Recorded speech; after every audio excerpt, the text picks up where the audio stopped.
پھر آپ کے 2 سال کے بعد سیدنا حضرت عمر فاروق رضی اللہ تعالیٰ عنہ کا زمانہ آیا، اور آپ کے زمانے خلافت کی مدت کتنی رہی؟ 10 سال رہی۔ آپ کو معلوم ہوگا، میں بتاتے رہتا ہوں۔ اسی طریقے سے جب حضرت عمر فاروق رضی اللہ تعالیٰ عنہ اس دنیا سے چلے گئے تو خلافت کا دور حضرت عثمان کا آیا۔ چونکہ حضرت عثمان رضی اللہ تعالیٰ ایک سخی تھے، نرم مزاج تھے، جو بھی مسلمانوں کے اور اسلام کے دشمن تھے یہودی، وہ ظاہری طور پر اوپنلی وہ کھلا اس کو ظاہر نہیں کر سکتے تھے، کیونکہ حضرت عمر رضی اللہ تعالیٰ عنہ کا زمانہ تھا۔ اور حضرت عمر رضی اللہ تعالیٰ عنہ کا زمانہ وہ تھا کہ شیطان بھی دیکھ کر کے اپنے راستے کو بدل لیتا تھا۔ آپ کا خوف اور آپ کا روب شیطان کے اوپر بھی تھا کہ جب وہ دیکھتا تھا کہ عمر آ رہا ہے اس راستے سے تو شیطان بھاگتا تھا اور دوسرے راستے کو اختیار کرتا تھا۔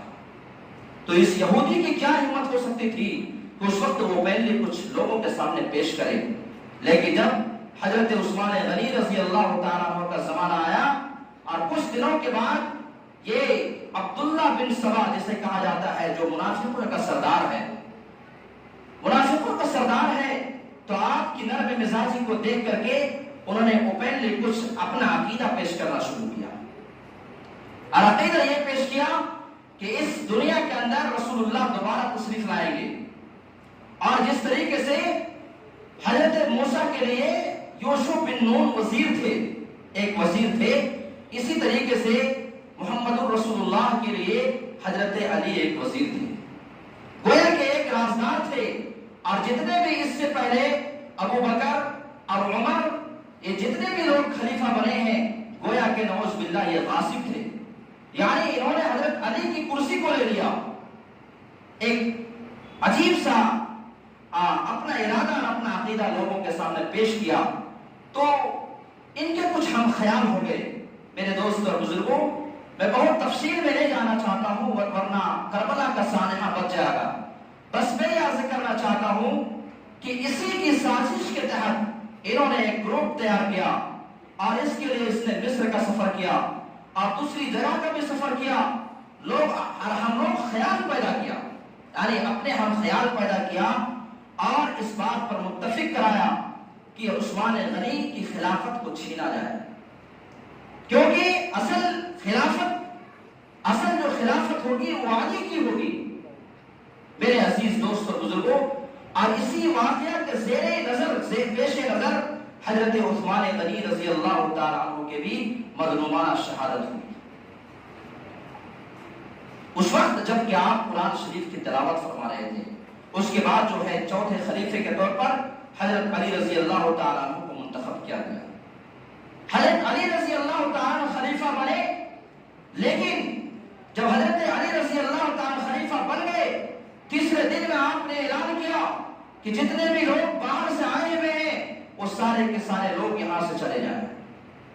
لوگوں نے حکم کی تعمیل نہیں کی، بات کو نہیں مانا، اور ان لوگوں کے اندر بات ماننے کی صلاحیت بھی نہیں تھی، کیونکہ محبت کا دعویٰ صرف اوپر سے تھا، اندر سے تو حکم کی تعمیل کرنے کی عادت نہیں تھی۔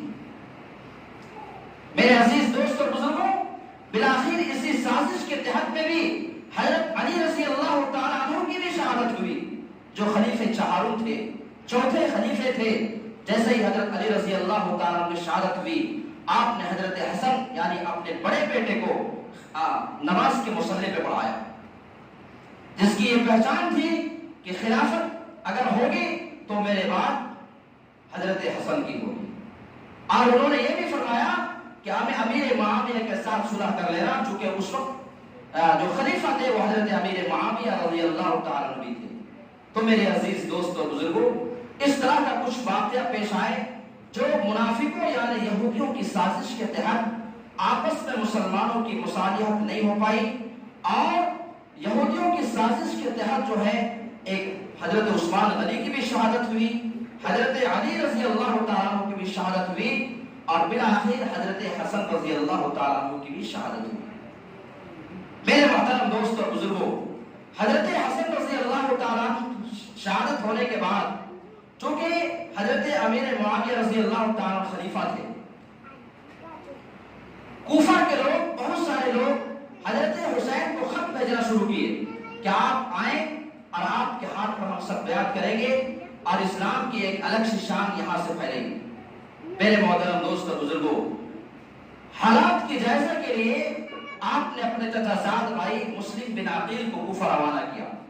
جیسے ہی وہ آئے ویسے ہی تمام لوگوں کی ایک عجیب سی محبت ہوئی۔ حضرت مسلم بن عقیل نے ایک خط لکھا کہ آپ آ جائیں۔ جیسے ہی حضرت حسین رضی اللہ تعالیٰ عنہ کے پاس یہ خط پہنچا کہ حالات سازگار ہیں، سارے لوگ معتقد ہیں، محبت کرتے ہیں، آپ نے رخت سفر باندھا اور اہل بیت کے ساتھ کوفہ روانہ ہوئے۔ اہل بیت کے ساتھ کہاں روانہ ہوئے؟ کوفہ روانہ ہوئے۔ حالانکہ راستے میں اس بات کا علم ہوا کہ مسلم بن عقیل کو لوگوں نے شہید کر دیا، اس بات کا بھی علم ہوا، لیکن چونکہ آپ پہاڑ کا ارادہ رکھے تھے، آپ آئے اور 7 محرم الحرام کو کوفہ میں جو ایک مقام ہے جسے کربلا کہا جاتا ہے، اور اس میدان کا نام ہی ہے میدان کربلا۔ اب یہ کربلا کہاں ہے بھائی؟ کوفہ میں ہے، لیکن آج ہندوستان میں بھی آپ کو کربلا ملے گا۔ رانچی اور جھارکھنڈ کے ہر خطے اور جگہ جگہ میں یہ کربلا ملے گا۔ ظاہر سی بات ہے کربلا تو کوفے میں ہے، تو کربلا کا میدان کوفے میں ہے، لیکن یہ کون سی بے وقوفی ہے کہ میدان کربلا ہر جگہ ہم نے بنا دیا۔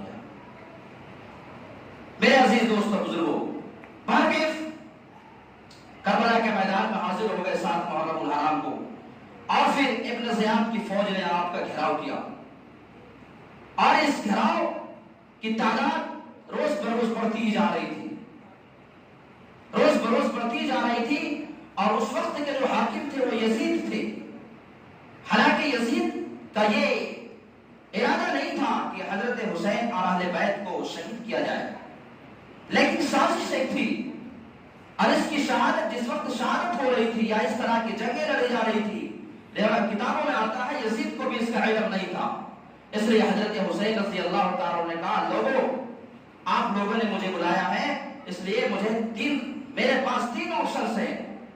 پہلا آپشن یہ ہے کہ یا تو مجھے جانے دیا جائے، اگر تم لوگوں نے دھوکے سے مجھے بلایا ہے، یہ سارے خطوط تمہارے لکھے ہوئے ہیں جو تم لوگوں نے لکھ کے مجھے بلایا ہے اور محبت کا دعویٰ کیا ہے تم لوگوں نے، آج جب تم نے دغا بازی کی ہے، میں یہ بات کہتا ہوں کہ مجھے جانے دو، میرے راستہ کلیئر کرو، مجھے جانے دو، یا پھر اگر یہ نہیں ہوتا ہے تو مجھے اسلامی سرحد کی طرف جانے دو، اور اگر اس پر بھی تم راضی نہیں ہو تو مجھے براہ راست یزید سے ملنے دو اور مجھے بات کرنے دو۔ 3 آپشنز رکھا، لیکن وہ ظالم ہو چکے تھے اور ان کی بینائی ختم ہو چکی تھی۔ ظالم لوگوں کے سامنے ان کی سمجھ ختم ہو جاتی ہے، جب ظلم پر وہ آ جاتے ہیں۔ لوگوں نے نہیں مانا اور یہ جنگ کی ایک تیاری ہو گئی۔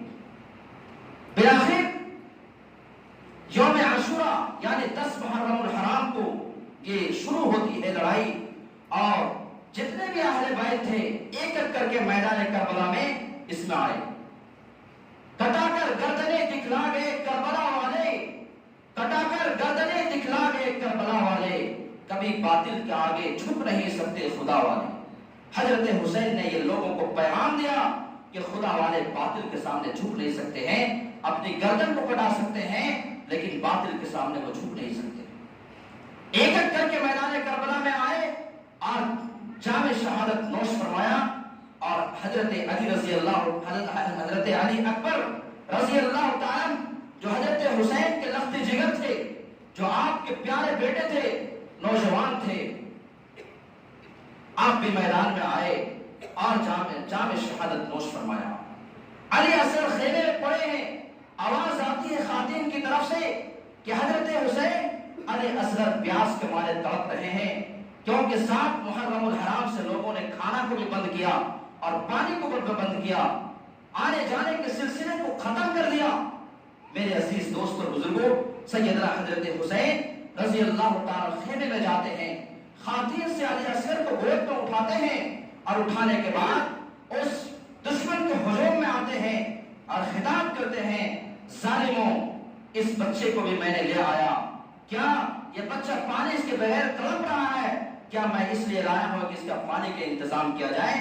نہیں، بلکہ میں اس لیے لایا ہوں کہ جو میرا نوجوان بیٹا تھا وہ جس کے اندر چلنے کی طاقت تھی، تمہارے ہجوم میں آ کر کے بہادر کی طرح جام شہادت نوش فرمایا۔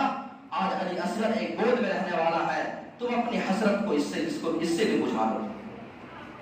چنانچہ دشمن کے تیر آتی ہے اور علی اصغر کے سینے کو چاک کر دیتی ہے۔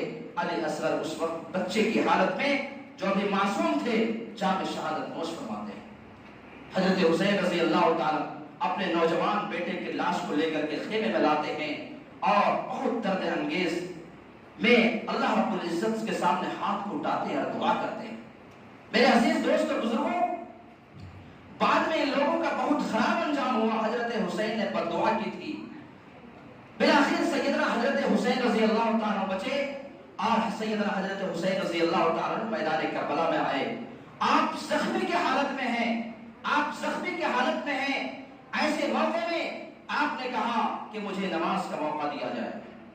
چنانچہ آپ نے نماز پڑھی اور سجدے سے سر اٹھایا تو دیکھا کہ دشمنوں کا ایک بہت بڑی فوج اس وقت موجود ہے۔